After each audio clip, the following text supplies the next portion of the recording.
agora você vai ouvir a palavra de Deus na voz do pastor Natanael Rinaldi. Vamos abordar o tema desta hora, a volta de Cristo. Base bíblica, 2 Pedro, capítulo 3, versículos 1 a 14. Amados, escrevo-vos agora esta segunda carta, em ambas as quais desperto com exortação o vosso ânimo sincero, para que vos lembreis das palavras que primeiramente foram ditas pelos santos profetas e do nosso mandamento, como apóstolos do Senhor e Salvador. Sabendo primeiro isto, que nos últimos dias virão escarnecedores, andando segundo as suas próprias concupiscências, e dizendo: onde está a promessa da sua vinda? Porque desde que os pais dormiram, todas as coisas permanecem como desde o princípio da criação. Eles voluntariamente ignoram isto, que pela palavra de Deus, já desde a antiguidade, existiram os céus e a terra, que foi tirada da água, e no meio da água subsiste, pelas quais coisas pereceu o mundo, e então coberto com as águas do dilúvio. Mas os céus e a terra, que agora existem, pela mesma palavra se reservam como tesouro e se guardam para o fogo até o dia do juízo e da perdição dos homens ímpios. Mas, amados, não ignoreis uma coisa, que um dia para o Senhor é como 1000 anos, e 1000 anos como um dia. O Senhor não retarda a sua promessa, ainda que alguns a tenham por tardia, mas é longânimo para conosco, não querendo que alguns se percam, senão que todos venham a arrepender-se.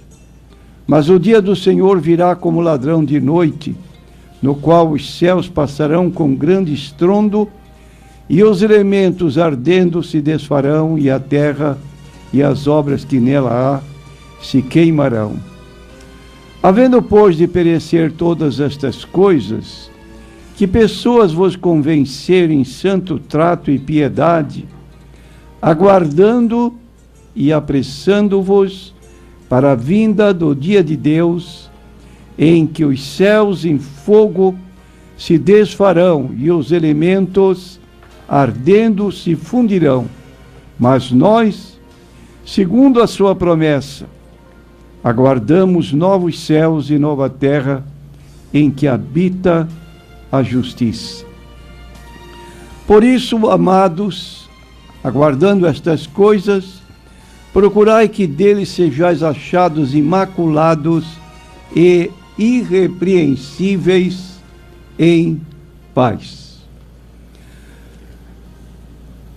Presentemente, nós vivemos diante de uma situação paradoxal com relação à segunda vinda do Senhor Jesus Cristo.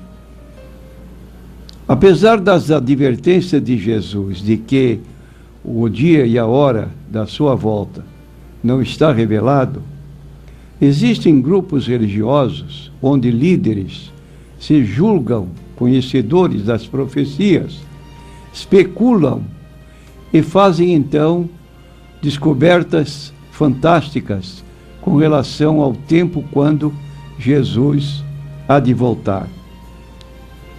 Fixam datas, há uma expectativa por parte do povo que crê, e no entanto essas datas passam e continuamos aguardando a volta de Cristo.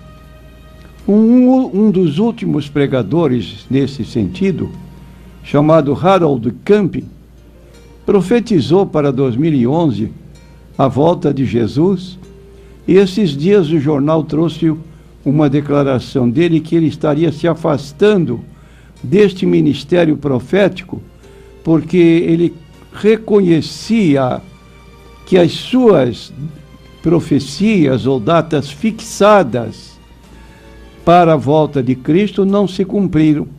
Então dava por terminado o seu ministério nesse particular. Isso está contrário à Bíblia, mas é o que pessoas fazem para deixar os membros de suas igrejas ou grupos religiosos despertos em atenção naquela expectativa de que a data se aproxima e eles precisam estar preparados, cumprindo tarefas que lhes são dadas pelos seus dirigentes. Só fracasso, só decepção.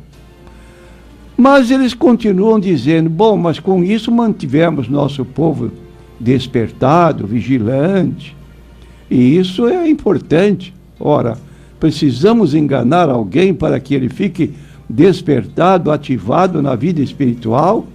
Usar de dolo? Isso não é próprio para um grupo cristão que se declara como plenamente despertado para o evento da volta de Cristo. Agora, o outro lado, que forma então o paradoxo, os que estão hoje praticamente descuidados dos avisos solenes de Jesus e dos escritores da Bíblia e não estão mais lembrados das promessas de Jesus concernentes à sua volta. Por exemplo, João 14, 2 e 3. Jesus disse, na casa de meu pai há muitas moradas, se não fosse assim eu vou-lhe teria dito, vou preparar-vos lugar, e quando eu for e vos preparar lugar, virei outra vez e vos levarei para mim mesmo, para que onde eu estiver estejais vós também.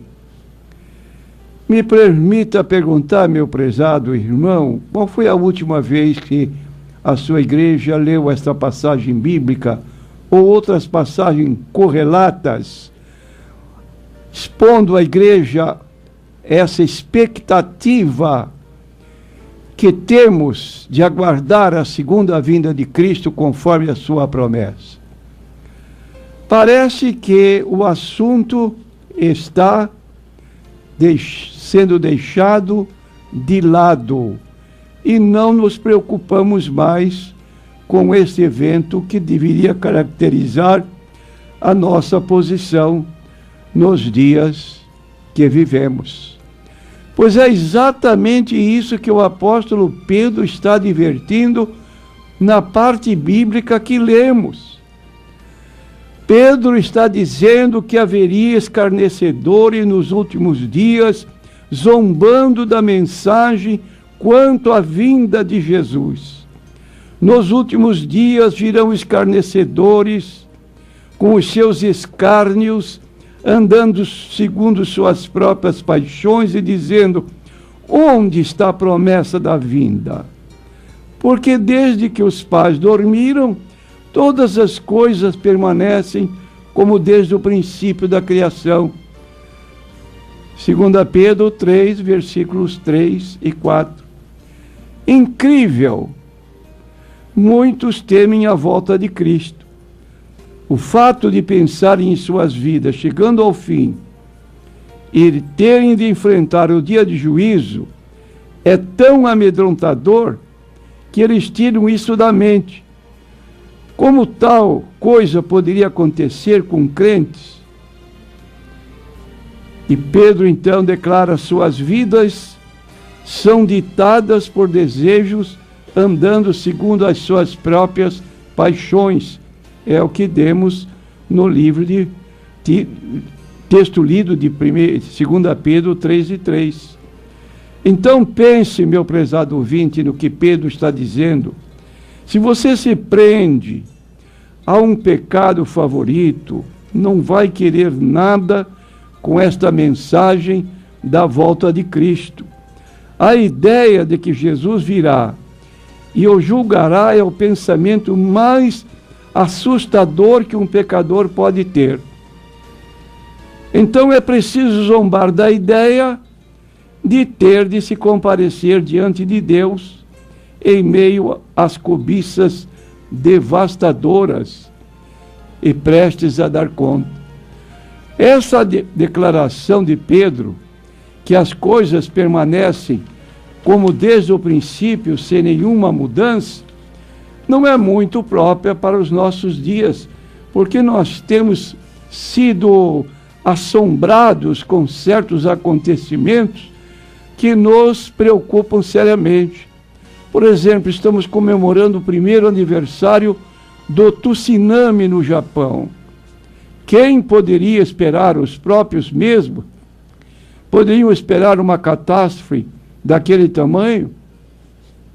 Então, se alguém diz, as coisas permanecem sempre as mesmas, o mundo acaba para quem morre, mas os acontecimentos estão aí. Quem poderia imaginar um 11 de setembro, com a catástrofe que desabou sobre os Estados Unidos?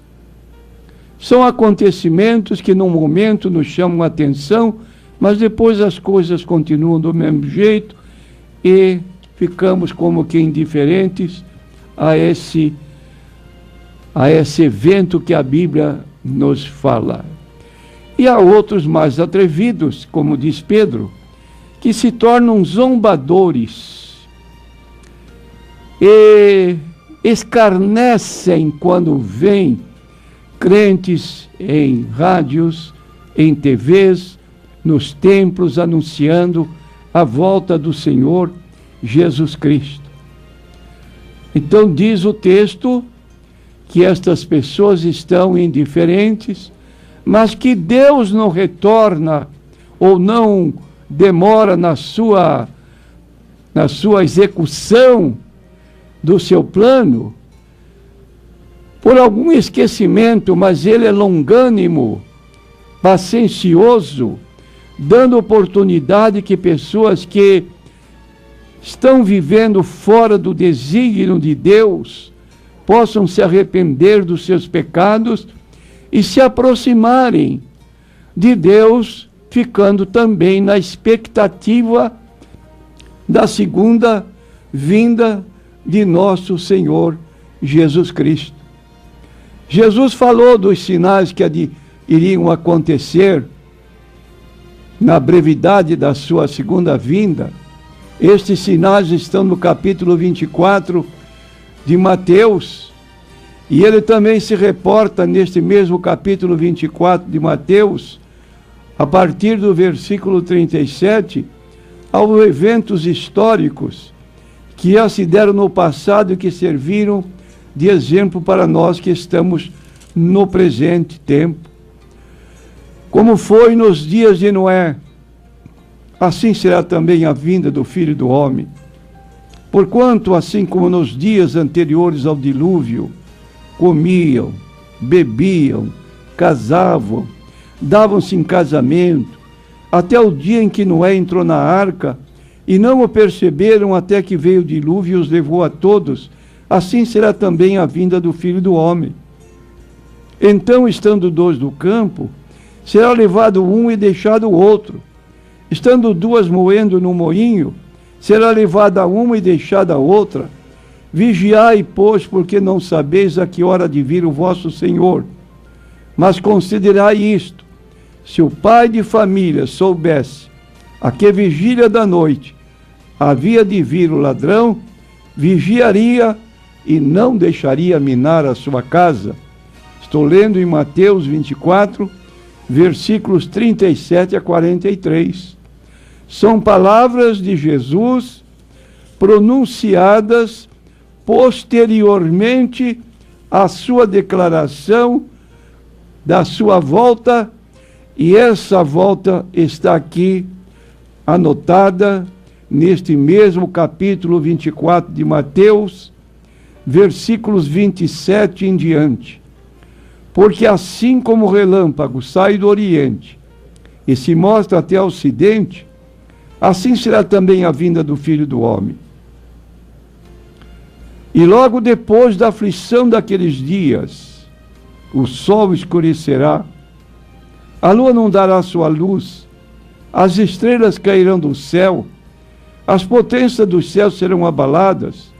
Então aparecerá no céu o sinal do Filho do Homem, e todas as tribos da terra se lamentarão e verão o Filho do Homem vindo sobre as nuvens do céu com poder e grande glória.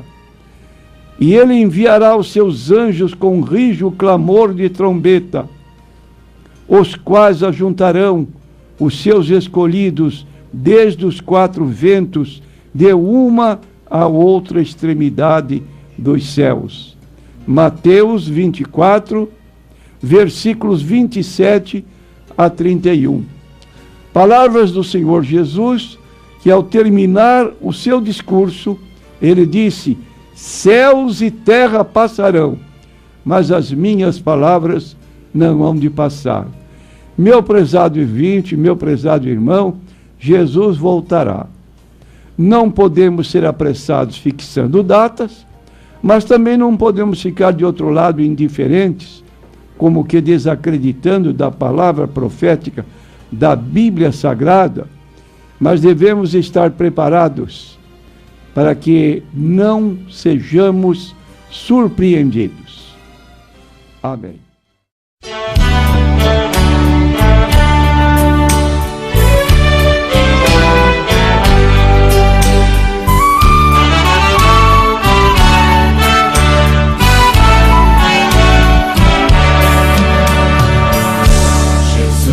Meu Rei, Mestre e Senhor, o teu amor revela a mim, enquanto eu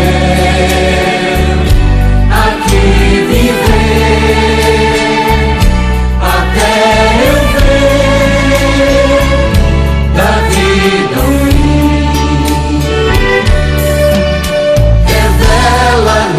Senhor, Jesus, meu Salvador, as maravilhas mil do teu divino amor, e ponderás louvor, fervente gratidão, eleva-te, Jesus, Senhor, o nosso coração. Bênçãos mil do teu amor, qual esplendor me cercarão, o teu olhar será, Jesus, a grata luz do coração.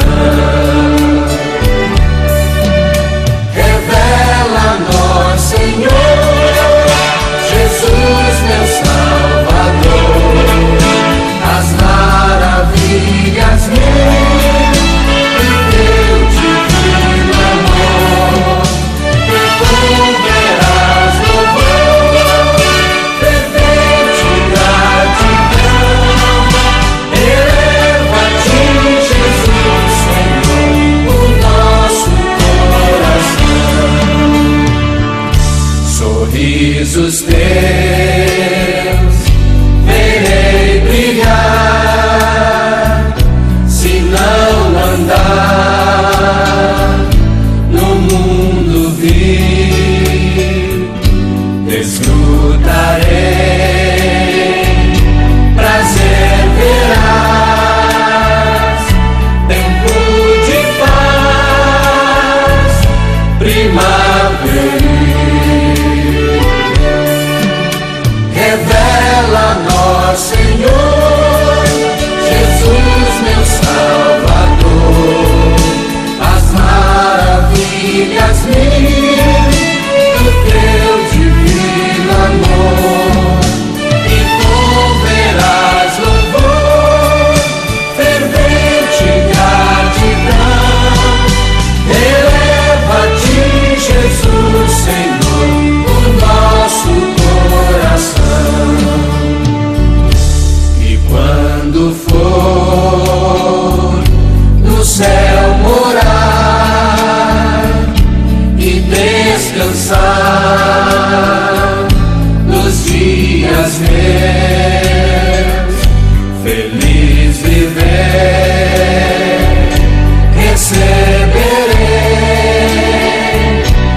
ti, meu rei, meu santo Deus. Revela-nos, Senhor, Jesus, meu Salvador, as maravilhas mil do teu divino amor, e converás louvor, fervente gratidão. Eleva-te, Jesus, Senhor, o nosso coração.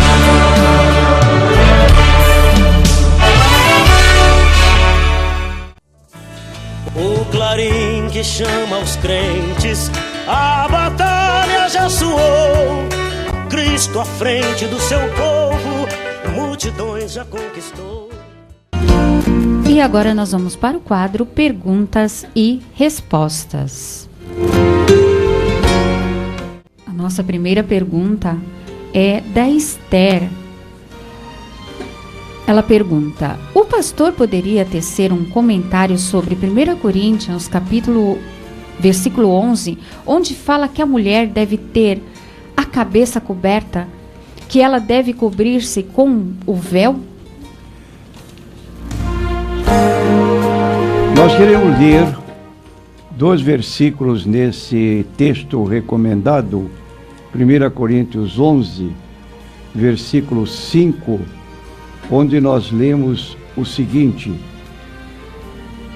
mas toda mulher que ora ou profetiza com a cabeça descoberta desonra a sua própria cabeça, porque é como se estivesse rapada. Agora, outro versículo, número 15, versículo 15 deste capítulo 11, nós lemos o apóstolo Paulo dizer: mas ter a mulher cabelo crescido lhe é honroso, porque o cabelo lhe foi dado em lugar do véu. Então, o que nós temos aqui nesse capítulo 11 de 1 Coríntios, dá margem a que estabeleçamos o seguinte, que Paulo parece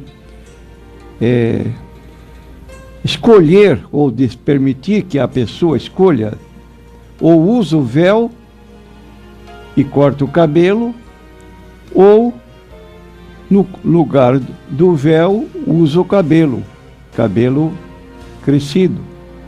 Então, Paulo está defendendo que uma das duas posições pode ser tomada: ou usa o véu, ou usa o cabelo crescido, considerando que o cabelo lhe foi dado em lugar do véu. Aproveitando essa oportunidade da pergunta, nós queremos apontar a opinião de Russell Norman Champlin, que escreveu, entre outras coisas, o seguinte com relação ao versículo 5 que já acabamos de ler. Mas, quando diz o escritor bíblico, mas toda mulher que ora ou profetiza com a cabeça descoberta desonra a sua própria cabeça, porque é como se estivesse rapada. Diz este escritor o seguinte: esta passagem ilustra o perene problema da relação que há entre os costumes sociais e a moralidade cristã. Paulo escreveu aqui do ponto de vista de um rabino, como representante da antiga cultura judaica. Porventura, tais costumes continuariam sendo obrigatórios para nós hoje em dia, quando as coisas são tão radicalmente diferentes em aspectos como vestuário e, sobretudo, no que tange a nossa ideia acerca da posição da mulher? Este comentador bíblico acredita que, visto que os costumes sociais mudaram, as exigências deste texto também mudaram. Acredito que se Paulo tivesse em nossos próprios dias, onde a sociedade não atribui qualquer estigma à ausência do uso do véu pelas mulheres, a questão nem ao menos teria sido abordada. Então é uma questão de costumes que o apóstolo Paulo estava expondo à igreja de Corinto, que ficava na opção de ou usar véu ou usar cabelo crescido. Mesmo que as mulheres, quando iam, por exemplo, a lavar roupas em rios, como era costume antigo, elas não usavam o véu.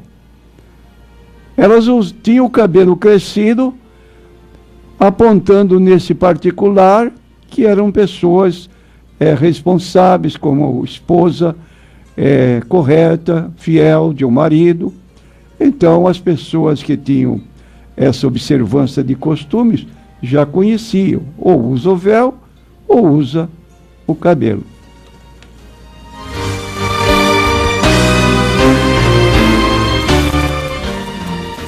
A Adriana, ela pergunta: é idolatria um cristão ter árvore de Natal em sua casa? Bom, parece que nós estamos um pouquinho fora do Natal, mas essas perguntas estranhas chegam agora e nós vamos responder. Adriana, a sua pergunta: é idolatria um cristão ter árvore de Natal em sua casa? Nós queremos dizer o seguinte, que na época do Natal, certos cristãos decoram suas casas. A principal dessas decorações é a árvore de Natal e também o chamado Papai Noel. São duas figuras de Natal que sempre estão presentes. Agora, lendo o livro do profeta Jeremias, no capítulo 10, versículos 1 a 4, está escrito o seguinte: escutai, casa de Israel, a palavra que o Senhor vos dirige. Oráculo do Senhor, não imiteis o procedimento dos pagãos, nem temais os sinais celestes, como os temem os pagãos, porquanto os deuses desses povos são apenas vaidade. São cegos, abatidos na floresta, obra trabalhada pelo cinzel do artesão, decorada com prata e ouro. A golpes de martelo, são-lhe fixados os pregos e postos em seus lugares para que não se movam. Há um certo paralelismo entre essa passagem de Jeremias 10, 1 a 4, com as árvores de Natal. Uma árvore é cortada da floresta e decorada. Não parece que esse texto está falando da árvore de Natal? Naturalmente, quando Jeremias escreveu estas palavras, não existia Natal, nem árvore de Natal.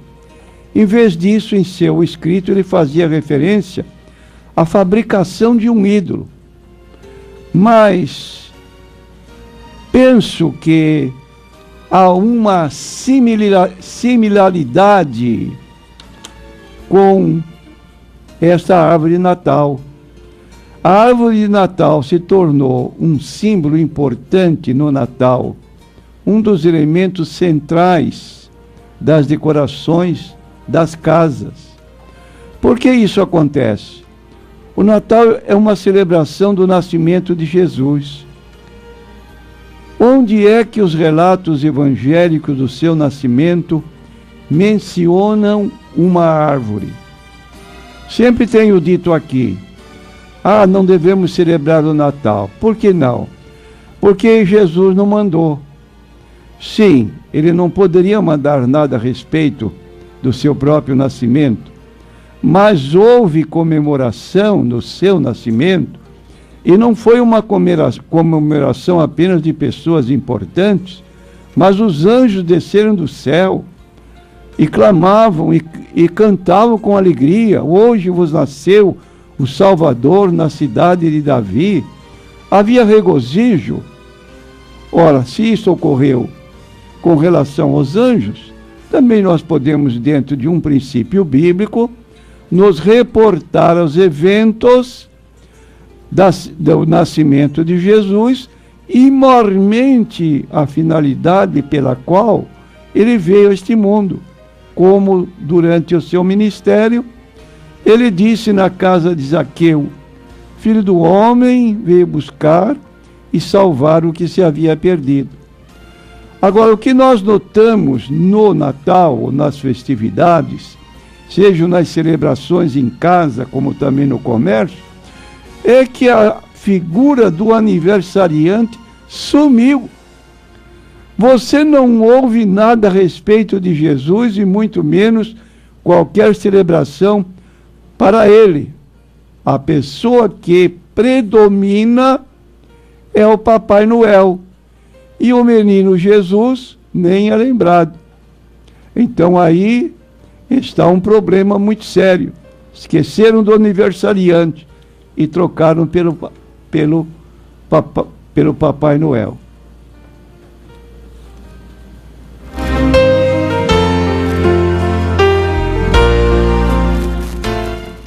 NQI Mulher. Por que tanto sofrimento na Terra e por que os cristãos também sofrem? Nós queremos dizer que o sofrimento, segundo a Bíblia, entrou na Terra, no mundo, pelo pecado de Adão. E diz o apóstolo Paulo, em Romanos 5,12, que por um homem entrou o pecado, pelo pecado veio a morte, e a morte passou a todos os homens, porque todos pecaram. Logo, uma pessoa, geralmente, antes de vir a morrer, ele entra numa fase de sofrimento, tempo de doença, de remédios, de médicos, e essa doença pode se prolongar. Então o sofrimento é uma decorrência do pecado do homem. E o livro de Lamentações de Jeremias, no capítulo 3, versículo 39 a 42, faz uma pergunta: de que se queixa o homem vivente? Se alguém se queixa, queixe-se dos seus próprios pecados. Então, muito sofrimento hoje no mundo é decorrente do abuso da liberdade, que passou do campo, agora já é licenciosidade, a banalização do sexo. Tomamos conhecimento de que o nosso governo distribuiu 460 milhões de camisinhas para os adolescentes nas escolas de todo o Brasil. Por que esse cuidado? Porque está vendo, como dissemos, essa banalização do sexo e as consequências naturalmente se veem. Agora, quanto a nós cristãos, nós estamos vivendo num mundo igual. Gozamos do sol, gozamos da chuva, como também as pessoas que não servem a Deus desfrutam desses benefícios. E Jesus disse particularmente, em João 16, 33, que no mundo teríamos aflições, tivéssemos bom ânimo, porque ele também passou por esses períodos de sofrimentos. Até o profeta Isaías chegou a profetizar: vede se há alguém que tenha dor como a minha dor, mostrando profeticamente que Jesus viria para uma situação de sofrimento tão grande que seria impossível o homem poder explicar. Agora,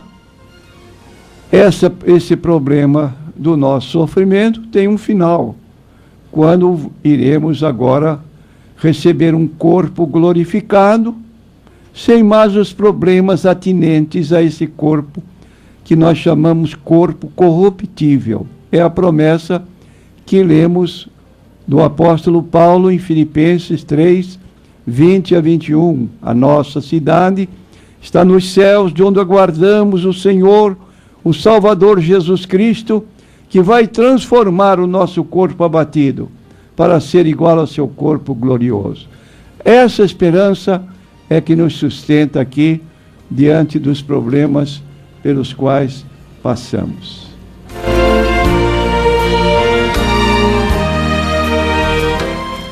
Ilka Cubatão. O que o pastor pode falar sobre o método de acupuntura pois os próprios médicos agora estão recomendando o método para ajudar no tratamento de várias doenças. Nós queremos dizer que a acupuntura, até uma palavra difícil de pronunciar, é uma palavra de origem latina, sendo que acus significa agulha e puncultura significa puncionar. Puncionar é como espetar. Então a acupuntura, ela faz parte do atendimento da medicina tradicional chinesa, conhecida através da nova era como medicina alternativa. Tratamento de origem chinesa que consiste em aplicar agulhas em determinados pontos do corpo, chamados meridianos ou linhas de força vitais, e às vezes afastados da parte doente. Então aqui está uma providência ligada à medicina alternativa e, segundo entendemos, por ser parte de uma prática ligada à religião chamada taoísmo, não é recomendável para os cristãos, a menos que o médico seja de origem brasileira, por exemplo, e esteja agindo dentro de normas diferentes daquela que vem da China, envolvida com a prática do taoísmo.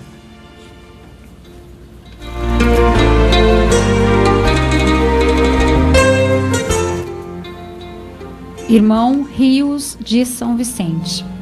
Ele pergunta: o que significa quando a Bíblia menciona o Filho do Homem em alguns textos bíblicos? Bom, como o nosso consulente não citou qualquer texto, eu vou citar um dos lugares onde aparece essa expressão Filho do Homem. Está em Mateus capítulo 8, versículo 20.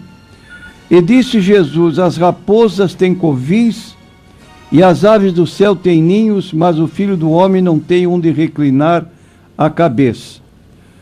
Nós queremos dizer que a expressão Filho do Homem é uma referência à humanidade de Jesus. Então, no princípio era o Verbo estava com Deus, o Verbo era Deus, João capítulo 1, versículo 1, e no versículo 14 nós lemos: e o Verbo se fez carne, e habitou entre nós, e vimos a sua glória, como a glória do unigênito do Pai. Agora, queremos alertar que o fato de Jesus ser mencionado como Filho do Homem, em hipótese nenhuma a sua deidade é diminuída. Ao tornar-se homem, Jesus não deixou de ser Deus. Então há uma palavra característica para mostrar esse milagre, chamada encarnação.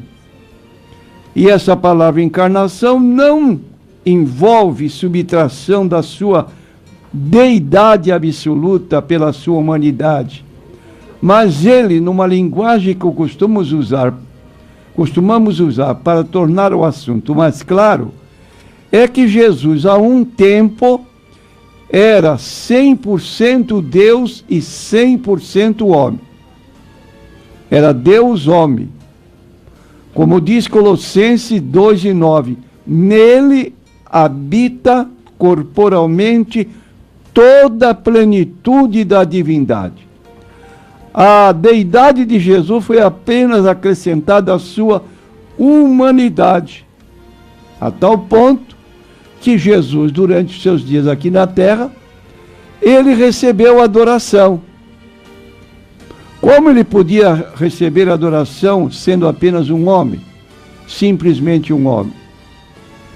Como é que Jesus poderia, como homem apenas e tão somente, sem ter a participação da sua divindade, dizer ao paralítico do capítulo 2 de Marcos, versículo 5, filho, perdoados estão os teus pecados.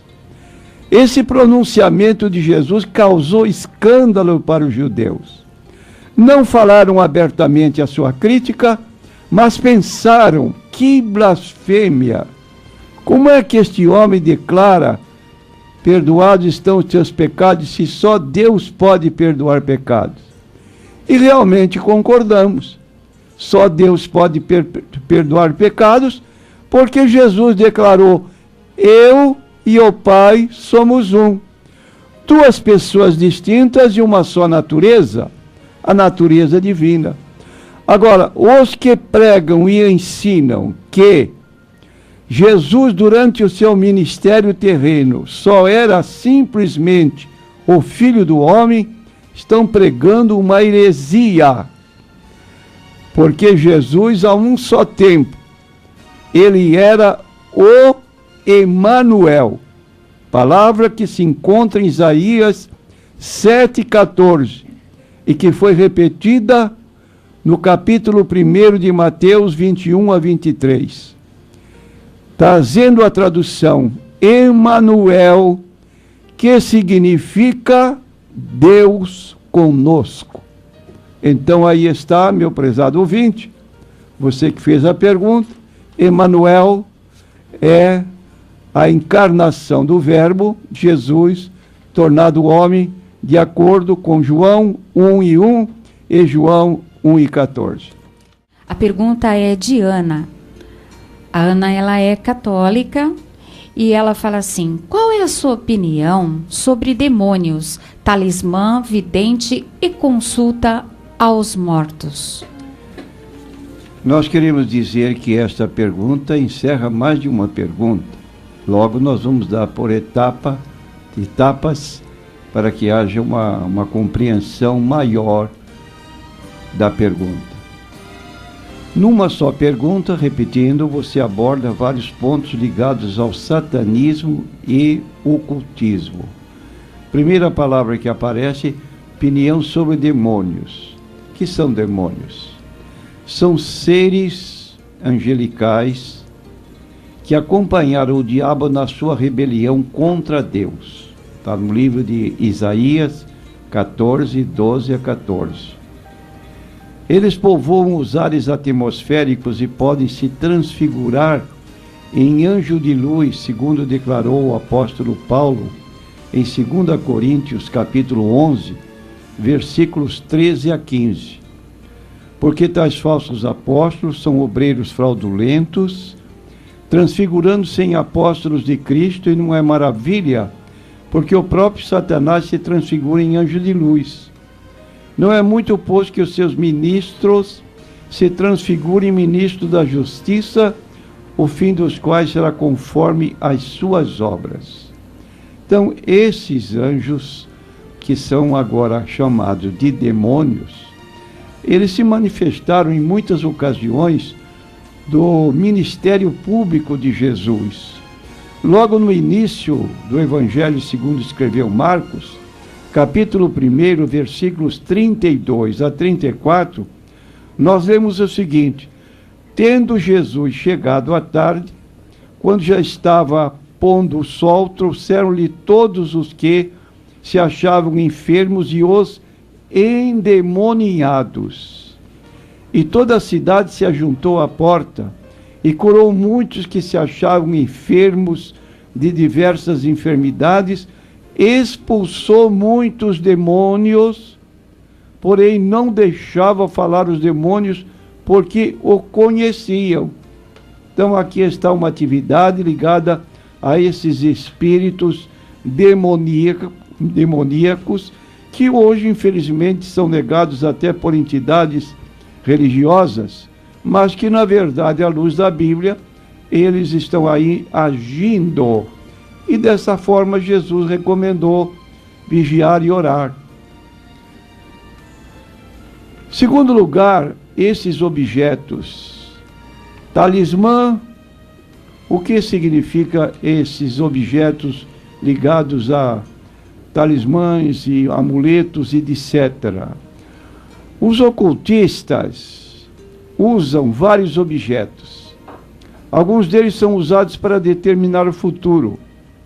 As videntes, astrólogas, médiuns, ciganos, usam bolo de cristal, cartas de tarô, baralho, astrologia, que é consulta aos astros, enquanto outros são usados supersticiosamente para trazer boa sorte ou maldição. Então, amuletos e talismãs são uma variedade de objetos usados, como nós conhecemos, pé de coelho, trevo de 4 folhas, cruzes, bentinhos, figas.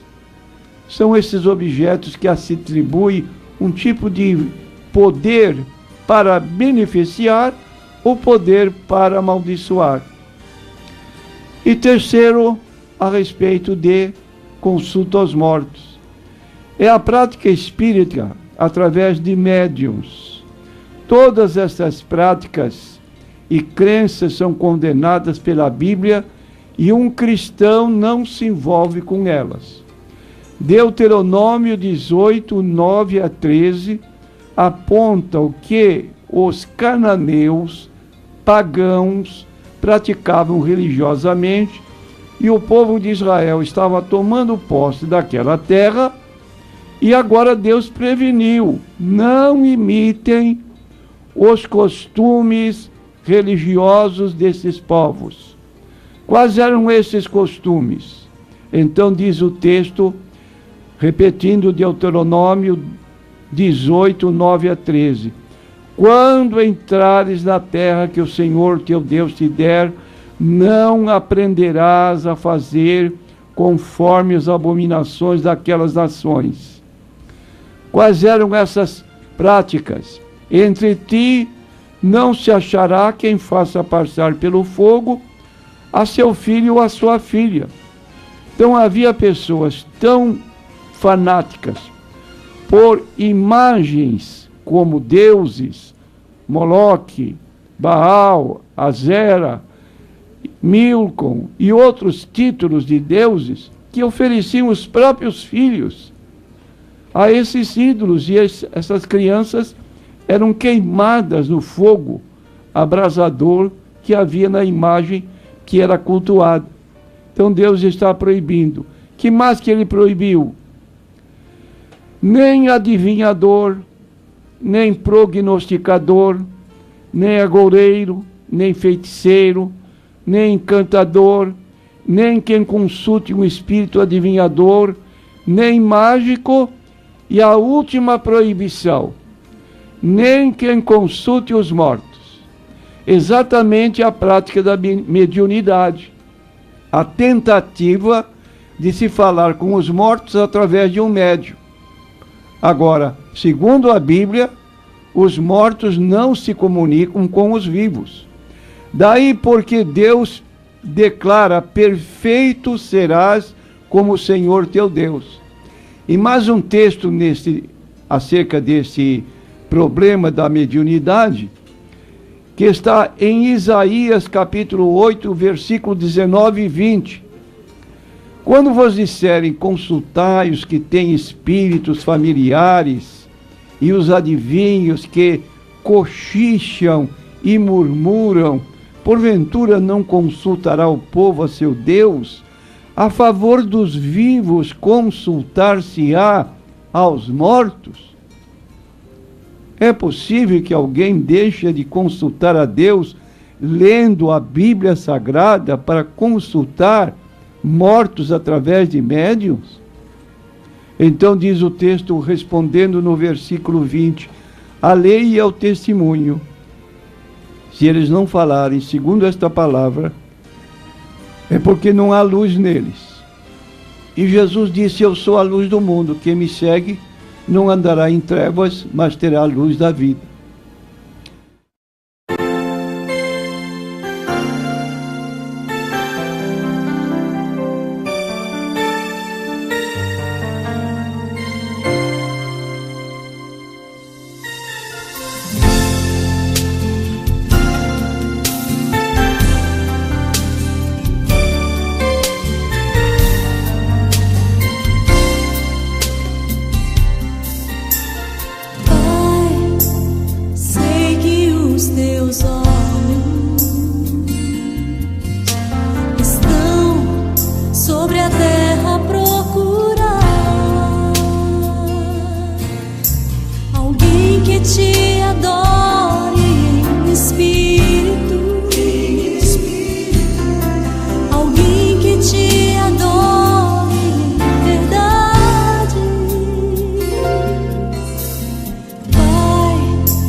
Agradecemos aos nossos distintos ouvintes sua atenção dispensada ao nosso programa Consultando a Bíblia e pedimos que nos prestigie com a sua atenção na próxima edição deste programa.